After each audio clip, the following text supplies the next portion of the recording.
Hello and welcome back to Core Finance. I'm Matt Brown. I'm joined by Shaun Richards from Not a Yes Man Economics. We're going to talk about the Bank of England, more importantly, forward guidance. Well, what's your view on the Bank of England? Are they getting it right, getting it wrong? Are we in a Goldilocks situation at the moment in the UK, or? I'm afraid not. Not from their point of view. The economy, in many respects, isn't so bad. We've got high employment. Obviously, there's issues around wages and things like that. But in general, considering the circumstances, we've had 3 or 4 years of growth. Now, it depends how you define that. Some would argue that it's claimed growth, but if we stay with the official statistics, then we've been in what would be regarded as a pretty good period, especially from where we were before. The issue I have, in fact, this is an establishment thing, because I bring in the OBR, the Office of Budget Responsibility, with this, is that we have these bodies meddling around with things and claiming that they make it better, but we find so often that they're wrong. There's been an example of this that's come out this morning. Now, this was actually good news, in that the productivity numbers were better. In the last quarter, looks like output per hour went up by 0.9%. Why is this an issue? Well, in itself, it's very welcome, but this has come out just at the time the Bank of England and the OBR have decided that productivity is never going to rise again. Now, this is a bit like, in another vein, stop losses. That usually just when people give up hope, the market turns. Why does it turn when they're given up? Well, I sort of expected that when this happened with our prediction establishment, that we might get something like this. So I'll be very intrigued to see if this carries on, because there have been so many examples of it. Where this is very important is this hinges on so many things. For example, it changes the narrative between why they claim they raised bank rate last week, for example.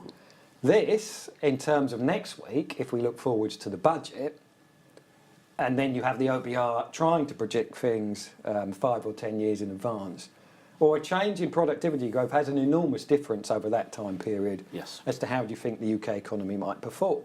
Those who've seen the recent numbers, and most places you may well have seen it, because unfortunately a lot of this stuff simply gets copy and pasted, is that the top speed of the UK economy is 2% now.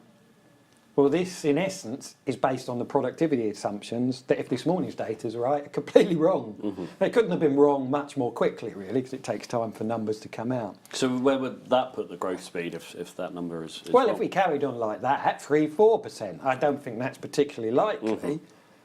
But I also don't think that suddenly you sort of sit down one day, and I think they have, because of their own personal views, a heavy weighting on this via the EU leave vote and Brexit, that means, oh, well, we won't grow. Oh, let's find a way of showing that we won.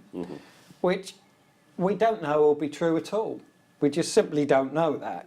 And seeing as they've been wrong for years and years and years on the productivity thing. So, would it be fair to say the Bank of England have this kind of predetermined agenda that Brexit will fail, and therefore the numbers, we won't see productivity growth, but in the meantime, global economy, we'd like to think has been lifted. The UK is going to grow regardless. Yes, and that is an issue for them, which is a sort of good news, bad news thing, because, it's easy to fall into the debate that it's bad that Europe's doing well. Well, it's good for them. It's actually also good for us. Hopefully they'll take more of our products and our exports and that will help us grow. Over the last few years, we've done them a favour because we've done better than them. Now they're doing better than us. It's a cycle that's going to... And what do you make of the EU growth forecast as well? We're down at the bottom of the league table with Italy. Is this right? Is this the EU kind of slamming us down because of the ongoing Brexit vote? Well, this all depends on which sort of time period you pick. If you look at the quarterly numbers, then we've just had 0.4. Even Italy, you quote the example, yesterday announced it was 0.5. Now, so there, we're below them. On the annual numbers, theirs are a little bit better. Again, staying with Italy. So, quarterly and over the last year, Italy's done better than us. Are we the new sick man of Europe? Well, I think that's going a bit far, because if you look back, we've done far better than Italy. And these, the southern European nations that had trouble, at some point, you'd expect to bounce back.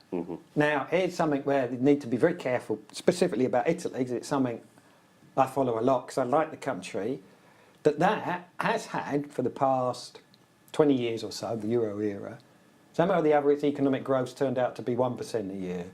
So at the minute it's way outperforming. It does this for a while, then it fades. So the section, once we go into 2018 and 19, will be very interesting to see. Can Italy hold this up? So ironically, if you were to say a place with a 2% cap, that's probably Italy, not us.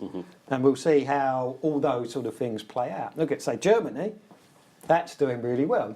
Germany has done well at different times in the past, and through this whole period, in general, has done well. So there's a lot of sort of sub-sectors in it. But if I were to say places that have had a problem with economic growth caps, then in fact they're very similar. Italy and Portugal would be where I'd start, because that's where, if you look back, I was talking of time periods here. If you look back over 5 years, 10, 20, has been true. Well, hopefully we can bust the 2% cap in the UK going forward. But in the meantime, Shaun Richards from Not a Yes Man Economics, thanks very much for joining us. Sure.